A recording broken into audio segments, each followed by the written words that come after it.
Hello everyone! Pineapple here with the last set of the first wave of One Piece LEGO, set number 75640, the Baratie floating restaurant. This is hands down the most impressive of the sets, the largest and a very solid display piece, part of the 18 plus age range, and more on the model side than the playset. But before we get into the build, let's look into the minifigs. First of all, we of course have Luffy, and this is basically the same Luffy figure we've had before, but this time with a new facial piece, and it's a nice easy way to differentiate this minifigure when it's so similar. Other repeat minifigs could probably benefit like this. So all the positives are still there, the colours, the dual moulding, and I think the face piece is pretty fitting, so it's nice they kept the not broke design, but also gave us something new. The same can't be said for Nami though, as she's the exact same from two of the other sets, which is pretty annoying. Not even a new facial piece, or dual moulding or side printing on her legs. It's a good minifigure, but I'm kind of annoyed I now have 3 of her. Once again, with Zoro, while it's not as common as Nami, we have already had this figure with his 3 swords. Still a good figure, and much like in Buggy's set, we get some nice customizability with the choice between his hair and his focused bandana piece. Still good and more fitting than before if I remember his Baratie fit accurately. Our last repeat figure is Usopp, the same as he was on the Going Merry, and unlike the other figures, I don't have much to say. It's a good figure, and it doesn't crop up too much, unlike Nami. Our last of the Straw Hats is Sanji. Now, he also appeared in the Going Merry, but the difference this time is his outfit. Now, I prefer his waiter-ish suit, but this is a nice variant to have, as this is the first outfit we see him in once the Straw Hats get to Baratie. So not my favourite, but a nice and fitting variant. Now we have the totally new figures not seen anywhere else in the wave, starting with Zeph. The likeness is pretty spot on, although I wish we got his tall chef's hat. The face is fitting and the hair-mustache combo, and while I'm sure it isn't the first usage, this is the first time I've gotten a peg leg piece and I love it. It's not only fitting, but a nice bit of uniqueness, especially in a pirate theme. Next, we have one of the Warlords of the Sea, Mihawk, and he might be my favourite of the set. The head is fitting and the torso-legs printing combo looks fantastic, but that's not all. He comes with his little knife to humble Zoro with, but he also gets a great new weapon in Yoru. Now, it's not totally colour accurate, but it looks great in his hand, and with the addition of a back stud piece for the sword to attach to, is a very cool design choice, not only looking cool, but accurate to the show, so you can humiliate Zoro yourself. Next we have the 2 Marine Cadets. I don't really care about them, they have the same nice torso with dual molded arms, and even some metallic accents in the printing, and both Kobe and Helmepper's head and hair are really fitting. Like I said, they don't really tickle my fancy, but I think they were needed considering their prominence in the season. Finally, we come to Garp. His hair and head seem really fitting. While not complicated, I like his torso printing, especially the metallic printing, that is much larger than the cadets, but I really don't like his epaulettes.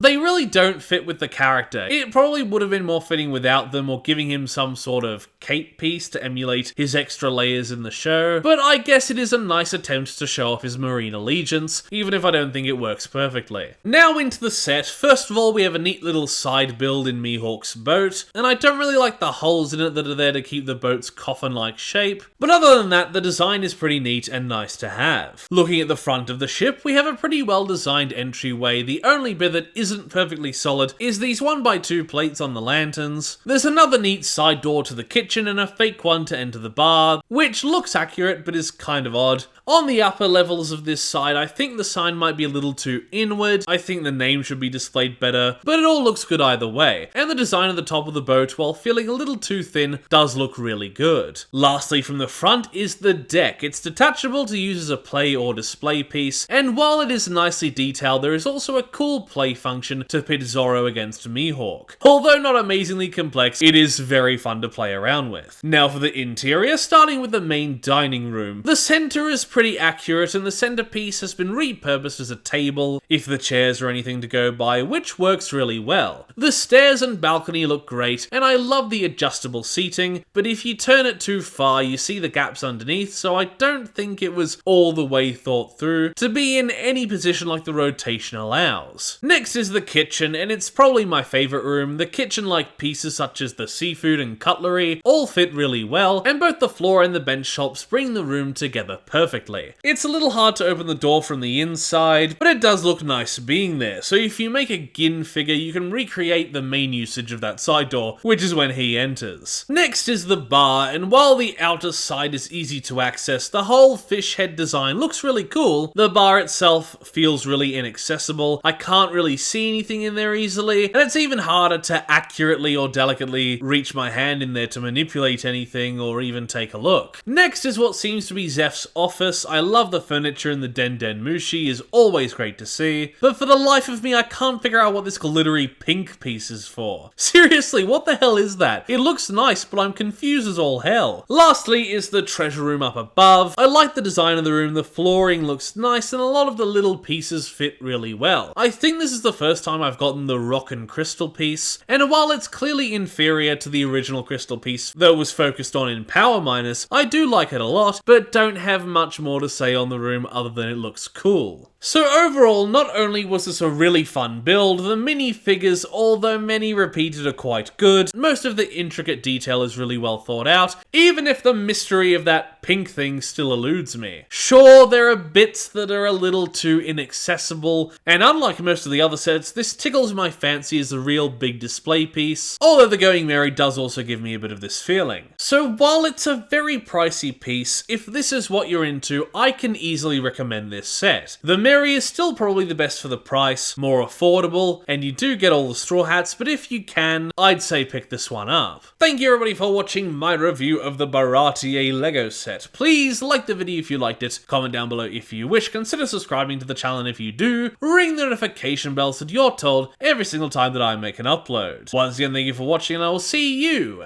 in the next review. Bye! Toast. A little piece of toast. Because there's so much to choose from. There's brown bread, white bread, all sorts of wholemeal bread. It comes in funny packages with writing on the side.